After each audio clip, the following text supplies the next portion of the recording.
dari tim Puskesmas bagian Prokes ini kita menceritakan tentang Germas ya Bapak Ibu. Germas itu apa? Germas itu gerakan masyarakat hidup sehat ya. Jadi dari kepanjangannya aja kita udah mengerti ya bahwa Germas ini adalah suatu gerakan. Artinya gerakan ini nggak mungkin satu orang Bapak Ibu ya, pasti harus melibatkan banyak orang ya, mulai dari yang paling penting adalah kepala desa dan kita dikelola dibantu tentunya oleh bagian Puskes ya. Dan juga saya sangat menghargai kehadiran Bapak Ibu di sini. Mungkin pagi ini kita sibuk, ada yang kalangan, ada yang hari masa-masa pastinya kan. Jadi saya sangat menghargai kehadiran Bapak Ibu sebagai perangkat desa di sini ya, dengan harapan nanti bisa menyebarkan apa yang sudah kami sampaikan di sini ya. Jadi Bapak Ibu ini sebagai ujung tombak ya, ujung tombak dari kesehatan masyarakat desa Tanjung Besar ya. Jadi itu suatu gerakan bersama-sama kita membantu dan membangun ya masyarakat di sini agar hidup sehat Bapak Ibu ya.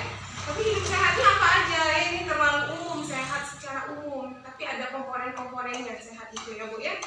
Nah komponen-komponennya itu ada 7 macam yang mau kita bahas hari ini. Tadi mungkin sudah dijelaskan singkat oleh Kak Yos ya. Yang pertama itu melakukan aktivitas fisik ya. Iya benar tadi kata Kak Yos, kalau kita kan udah kerja nih dong, udah kerja kebon, udah kerja ke kantor kan aktivitas fisik. Itu beda dengan aktivitas fisik ya Pak ya. Kalau aktivitas fisik itu berarti kita tuh mengeluarkan kalori yang cukup banyak ya untuk menggerakkan otot-otot di badan kita ya. Jadi mungkin kita tuh semakin tua usia kita, maka yang paling banyak dari tubuh kita itu bukan lagi otot Pak, tapi lemak ya. Makanya kalau semakin tua lebih sering sakit, pegel ya. Itu karena ototnya itu udah mengecil, lemaknya lebih besar kayak gitu. Guna aktivitas fisik ini agar otot kita itu tetap terjaga ya Pak ya, tetap terjaga lebih tetap konstan. Jadi contohnya itu apa? Contohnya itu kita maraton, lari ya, lari jogging pagi ya. Nggak mesti setiap hari jogging itu Pak, paling seminggu tuh 3 sampai 4 kali boleh ya. Berapa lama dokter? 30 menit boleh ya. Jadi kurang lebih 30 menit 3 sampai 4 kali dalam seminggu. Selanjutnya itu ada konsumsi gizi seimbang ya. Nah, ada yang tahu nggak gizi seimbang itu apa Pak? Nggak tahu ya. Jadi ya gizi seimbang itu berarti ada nih ya, isi piringku. Kalau dari Kementerian Kesehatan itu kita germasnya isi piringku. Jadi dalam satu piring, ini satu piring ya Pak ya. Itu sudah lengkap, di dalamnya ada apa aja coba? Satu, nasi. Nasi itu berarti apa? Karbohidrat. Dan selain karbohidrat selain nasi ada apa Pak? Kentang, roti ya, itu termasuk. Jadi kalau sudah makan nasi terus makan kentang, kentangnya bisa disebut lauk bukan? Lauk. Bukan, ya itu masih karbohidrat ya Pak ya. Iya. Makanan pokok itu berarti ya tadi beras, kentang ya. Terus ada apa lagi selain nasi? Biasa dalam satu piring itu. Lauk ya. Lauk. Sayur. Lauk itu biasanya apa aja itu? Tempe, ikan, ayam, kangkung mah sayur. Hijau boleh ya. Jadi selain itu apa lagi? Ada apa lagi? Sayuran ya. Sayuran itu yang kayak gimana Pak? Hijau ya. Ikan tukul.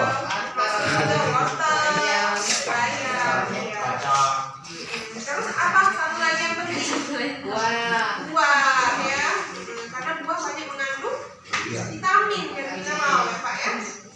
Selanjutnya nomor 3 nih, meningkatkan lingkungan sehat ya. Lingkungan sehat itu mulai dari air sampai dengan pembuangan itu harus lingkungan sehat. Jadi air itu kita dari kurungan oke, udah bagus nih, boleh nih dipakai mandi boleh ya. Tapi kalau untuk langsung dipakai untuk masak air mentah langsung diminum boleh nggak?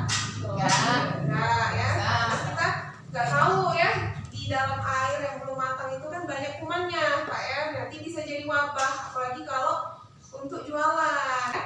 Nah habis itu sampah ya, masih banyak kita sampah ya Pak ya. Memang ini PR ya, PR dari daerah sampai ke kota juga masih PR, bahkan di dalam rumah pun ya kita masih PR sampah ini ya.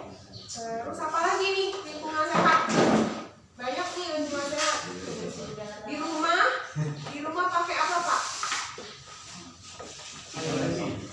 Lubang angin. Iya bisa, lubang angin ya. Jadi sirkulasi sirkulasi udara itu bertukar ya, karena kita menghirup napas pakai oksigen Bapak. Oksigen kita mengeluarkan karbon dioksida ya. Jadi kalau ruangannya tertutup itu panas, tertutup ya, kita sesak napas nanti ya. Jadi harus ada ventilasi udara ya. Nah ventilasi udaranya kalau di rumah pakai kawat nyamuk atau jaring-jaring nyamuk ya. Nah ada berkaitan dengan nomor 4 merokok. Di sini tadi udah sering udah dijelasin sama Yuhel, Ios ya, bahwa merokok itu nggak boleh sebenarnya Pak ya, nggak boleh, usahakan enggak. Tapi kalau nggak bisa stop, jangan di dalam ruangan ya, di tempat dulu ya. Apalagi kalau di kantor ya, di dalam ruangan itu ada karena perokok itu ada perokok aktif, perokok pasif. Perokok aktif, perokok pasif. Perokok aktif itu siapa? Kita merokok. Bapak yang merokok. Perokok pasif itu siapa? Yang nggak merokok. Iya, saya di belakang yang nggak merokok. Siapa yang paling berbahaya? Pasif lebih berbahaya karena 20% asap rokok itu dihirup ke paru-paru perokok aktif. Jadi ya sudah, yang habis disedot itu masuk paru-paru cuma 20% Pak. Tapi yang dikepul ke cak sepur tadi itu tuh masuk ke perokok pasif ya. Jadi masuk ke ruangan ini nyumbat ke perokok pasif ya. Jadi apalagi kalau di rumahnya ada ibu-ibu hamil Pak, ibu hamil, menantu hamil, kasihannya nanti janinnya stunting itu kerdil Pak nanti ya, takutnya kerdil ya, kecil badannya, otaknya nggak bisa tumbuh sempurna, kan kasihan ya. Kita kan berharap cucu kita, anak-anak kita itu lebih baik kehidupannya dari kita. Nah, nantinya itu ada mengelola stres. Ada yang merasa sering marah-marah, tensi tinggi. Nah, cuman kalau stres itu beda dengan mau sakit jiwa Pak ya. Gangguan jiwa beda, stres dengan gangguan jiwa itu beda ya. Kalau stres itu semuanya bisa alami stres, termasuk saya ya. Bapak ibu stres itu bisa stres. Stres itu gimana ya? Merasa apa Pak? Banyak pikiran bisa ya. Kita kelola stresnya ya.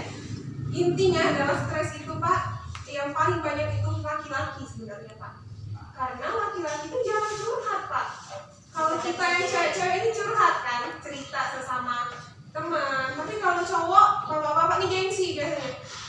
Cuma diem, baik kalau nongkrong kan, ngerokok, diem ya. Tapi nggak ada berbagi sesama cowok biasanya. Itu tuh rentan stres Pak. Jadi kalau kita berbagi masalah kita, itu dapat mengurangi stres ya. Jadi kalau ada masalah boleh curhat ya. Atau kalau sambil konsultasi ya ke dokter boleh, kemudian boleh konsultasi. Yang ke PTM, penyakit tidak menular. Darah tinggi. Jadi sebenarnya lebih berat bahaya penyakit tidak menular apa yang menular Pak? Bahaya banget Pak. Ya, kalau tapi bedanya gini Pak, bedanya kalau penyakit menular bisa langsung ketahuan ya. Oh, langsung nyebar, COVID langsung nyebar, ketahuan cepet gerakannya ya. Tapi kalau penyakit tidak menular itu lama Pak, lama ya. Nunggu hasil yang endgame atau finalnya itu tuh game overnya itu nanti pas udah 70-an, 60-an ya. Jadi penyakit tidak menular itu ada apa aja Pak? tinggi ya, hipertensi. Ini rendah. Ada yang pernah cek tekanan darahnya? Mau. Sering Kering, bagus dah ibu, bapak. naik turun. Nah itu. Darah tinggi nih, Pak, Bu, biasanya paling banyak juga bapak-bapak, ya. Karena apa? Karena tadi ya dari rokok. Jadi rokoknya itu ya, Pak, asapnya itu kan banyak karbon monoksida gitu, Pak. CO ya. Jadi asapnya itu merusak pembuluh darah kita, ya. Pembuluh darah kita tuh jadi tidak elastis lagi. Pembuluh darah tuh kalau ibarat jantung tuh pompa, jadi pembuluh darah tuh pipa, Pak. Nah, jadi pipanya tuh banyak sumbatan, ya, jadi kecil, tidak elastis, ya. Nah, itulah nyebab tuh banyak darah tinggi. Nah, selain itu ada apa lagi? Kolesterol tadi. Kolesterol karena gizinya tidak seimbang tadi, Pak, ya. Kolesterol, banyak makan gorengan, minyaknya dipakai berkali-kali di rumah, minyak jelantah, minyak hitam itu masih dipakai, jangan ya Pak ya. Itu tingkat kelemakan, tingkat kejenuhannya itu sudah tinggi ya. Jadi kalau sudah 2 kali maksimal 2 kali goreng, jangan dipakai lagi. Oke? Nah, itu tadi ya. Terus ada selain PTM darah tinggi ada apa Pak? Jatuh. Jantung bisa. Apalagi yang paling terkenal selain darah tinggi? Diabetes. Kencing manis, yes, kencing manis. Jadi kencing ini biasanya darah tinggi sama kencing manis itu juga faktor keturunan. Mungkin bapaknya, uma, bapak ibu di sini meninggalnya mungkin nggak ketahuan karena apa? Karena nggak diperiksa ya. Bisa jadi juga karena tadi penyakit tidak menular, ada kencing manis, darah tinggi ya. Saya kasih tahu sedikit ya gejalanya ya biar bisa pencegahan nanti. Jadi kalau kencing manis ya biasa ada tiga ini yang kita hafalin ya. Satu, dia sering haus, dia haus terus ya, kayak padahal udah minum tapi haus terus. Yang kedua, dia banyak kencing, tapi banyak kencingnya bukan karena banyak minum ya, karena banyak gula di darahnya tuh Pak. Banyak gula di darahnya, jadi ginjalnya harus ngeluarin gula itu. Yola lewat kencing, dia harus banyak kencing. Yang ketiga, kencingnya cak mana dok? Kan kalau kita banyak minum, juga kencing sehari-hari. Bedanya gini, biasanya kalau kita banyak minum, kalau malam masih kencing nggak Pak? Kalau yang sehat enggak ya, malam pas tidur dia nggak jarang lah ke kamar mandi. Tapi kalau orang kencing manis bisa 3 kali baru balik ke ini kamar mandi, bangun dari tidurnya tuh, ya. Jadi yang ketiga apa lagi? Terakhir nih, terakhir dia lapar terus ya. Jadi dia udah makan banyak nih, nasi padang udah 2 bungkus tapi masih lapar ya. Dan dia ada turun berat badan, Pak. Dia banyak makan tapi berat badannya turun. Kok dia ngurus? Coba ditanya kalau ada kawannya Pak ya. Satu lagi alkohol Pak ya. Jadi sebelum ini saya juga sosialisasi SD, SMP, SMA Tanjung Besar ini Pak ya. Kemarin kami sosialisasi tentang kesehatan reproduksi remaja ya. Sasarannya memang anak SMP, SMA. Jadi latar belakang dari kami sosialisasi itu karena ditemukan ini Pak, ada banyak sampah di daerah mungkin daerah sekitar sini ya. Sampahnya itu komik Pak sama Power F. Jadi komik itu dicampurnya Pak dengan Power F. Mabuk komik berarti kan? Komik itu udah ini Pak ya, obat batuk yang sasetan itu warna hijau itu dicampur sama Power F ternyata. Nah saya baru tahu itu kemarin, ternyata itu ya itu bisa nyebabin mabok ya, mabok dengan cara murah gitu. Ya, karena kandungan obat itu tadi Pak ya. Tapi Bapak jangan coba lagi Bapak coba pula ya, kasih tahu ini ya. Itu anak-anak remaja Pak yang ditemukan itu ya. Jadi mungkin alkohol di sini tidak ada tapi ada tuh ya sejenis itu. Nah itu bahaya apalagi untuk adik-adik kita ya, anak kita di SD SMA itu ya bisa kecanduan itu Pak ya, kecanduan dia jadi susah konsentrasi ya. Mungkin nanti di rumah Bapak Ibu juga diperhatiin ya anaknya apakah termasuk dari rombongan yang diminum itu.